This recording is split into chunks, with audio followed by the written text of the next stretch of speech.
अंधेरी रात, लंका का महल। एक खिड़की से सुलोचना बाहर देख रही है। आसमान में बिजली चमक रही है। दूर से शंख और रणघोष की आवाजें आ रही हैं।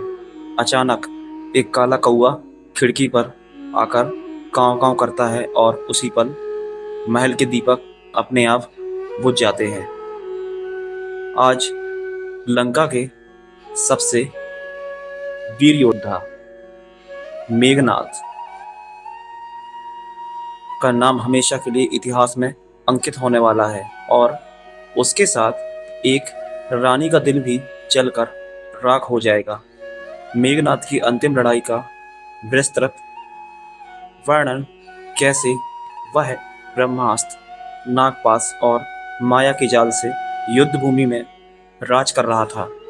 लक्ष्मण और मेघनाद का आमना सामना, युद्ध की रणनीति, तीरों की बारिश और वह क्षण जब लक्ष्मण ने शत्रु को वध करने का निर्णय लिया।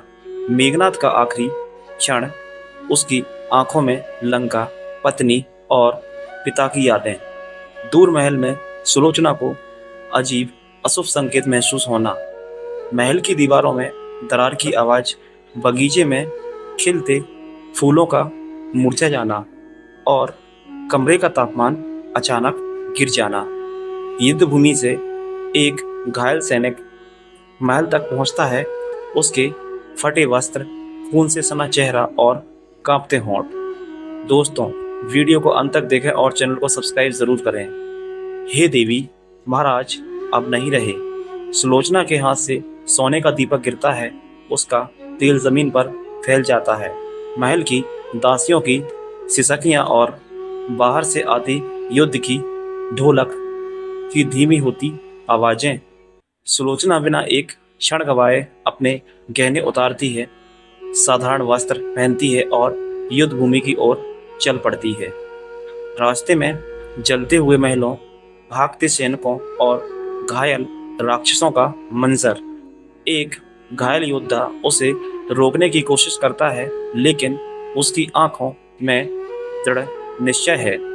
अंततः रणभूमि में प्रवेश, तीरों और भालों से भरी जमीन, शवों के बीच उसका पति पड़ा है।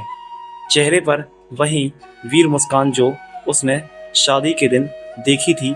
श्री राम का चरित्र इस हिस्से में और भी दिव्य दिखेगा।